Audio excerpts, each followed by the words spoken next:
नमस्ते भाइयों बहनों, प्रभु की जय। हमारे साथ राज रजनील जी हो चुके हैं।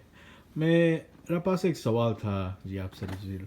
जो गिरजाघर में हम टंग्स के विषय में सुनते हैं और उसके बारे में बात होता है, आप कुछ चर्चा कर सकते हैं कि ये टंग्स के बारे में चर्च में क्यों इतना विषय में बात हो रहा है, और हम जानना चाहेंगे कि ये कितना कि कैसे वर्क करता है।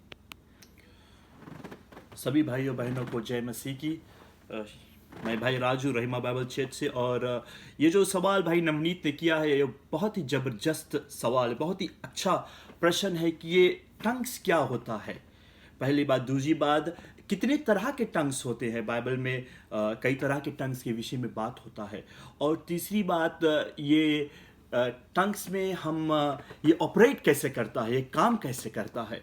तो ये तीन सवालों का मैं जवाब दूंगा। पहली बात, टंग्स अनोखे भाषा में जब पवित्र आत्मा से एक व्यक्ति भर जाता है, उबलने लगता है, तो वो अनोखे भाषा में बात करता है, जो भाषा वो जानता नहीं और बचपन से उसने उस भाषा को सीखा नहीं, उस भाषा के विषय में कुछ भी पता नहीं है। जैसे कि मैं हिंदुस्तानी हूँ, तो मेरा मातृभाषा है हिंदी।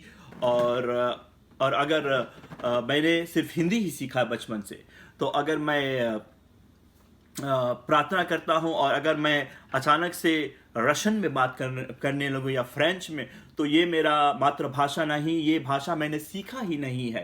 पर ऐसा हो सकता है कि जो भाई उस प्रेयर मीटिंग में है, वो जानता हो और वो समझ सकता हो कि जो भाषा मैं बोल रहा हूँ वो रशियन है या फ्रेंच है।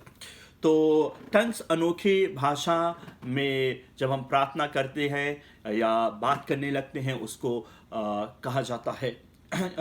दूसरी बात, ये जो टंग्स है ये तीन तरह के होते हैं।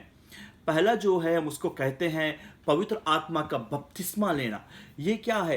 ये तब होता है जब हम यीशु मसीह को अपने हृदय में लेते हैं, उसको अपना प्रभु बनाते हैं और उसको अपना ज़िंदगी सौंपते हैं, और हम उससे कहते हैं कि परमेश्वर मुझे अपने आत्मा से भर दे। और जो जो पवित्र आत्मा का बपतिस्मा है, जब पवित्र आत्मा से एक भाई शुरुआत में जब वो भरता है और आत्मा से उबलने लगता है परमेश्वर के, तो क्या होता है, उसका जो जो वो प्रशंसा कर रहा है, उसका जो बोल है वो खुद बदल जाता है और वो एक ऐसे भाषा में बात करने लगता है जो उसने कभी सीखा नहीं है। तो ये पहला है। दूसरा जो टंग्स होता है, दूसरी वो एक तोहफा है परमेश्वर का। हम जानते हैं कि 9 तरह के 9 गिफ्ट्स होते हैं पवित्र आत्मा के, 9 gifts of the Holi spirit हम अंग्रेजी में कहते हैं। उसमें से एक गिफ्ट को हम कहते हैं gift of speaking in tongues. वो तोहफा है अनोखी भाषाओं में बात करना। तो ये जो है, ये gift of speaking in tongues जो है, जो तोहफा है अनोखी भाषा में बात करना, यह जो गिरजाघर के अंदर काम करता है। कभी काल ऐसा होता है कि जब प्रशंसा हो रहा हो, तो परमेश्वर कुछ भाई या बहन को अपने आत्मा से भर देता है और एक मैसेज देता है कि तुम अनोखे भाषा में बोलो, और फिर उसका ट्रांसलेशन होता है। सो ट्रांसलेशन अगर वो भाई खुद करता है, तो उसे हम गिफ्ट ऑफ प्रोफेसी कहते हैं। मगर अगर ट्रांसलेशन कोई और भाई या बहन करता है और वो भाई अनोखी भाषा में बात करता है, तो वो भाई के अंदर जो है अनोखी भाषा का तोहफा काम कर रहा है, और जो ट्रांसलेट करता है उसके अंदर gift of translation of tongues काम कर रहा है।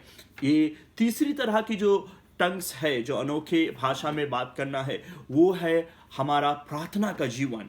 ये जो है, ये हर एक इंडिविजुअल को परमेश्वर ये तोहफा दिया है कि जब हम प्रार्थना करते हैं अकेले में, तो परमेश्वर हमें अपने आत्मा से भर देता है और पवित्र आत्मा हमारे मुंह के द्वारा प्रार्थना करता है, इंटरसेस करता है, दूसरे लोगों के लिए प्रार्थना करता है। तो ये तीन तरह के अनोखी भाषा में बात करना, जो टंग्स का सब्जेक्ट के 3 तरह के हैं जो मैंने भी बताया।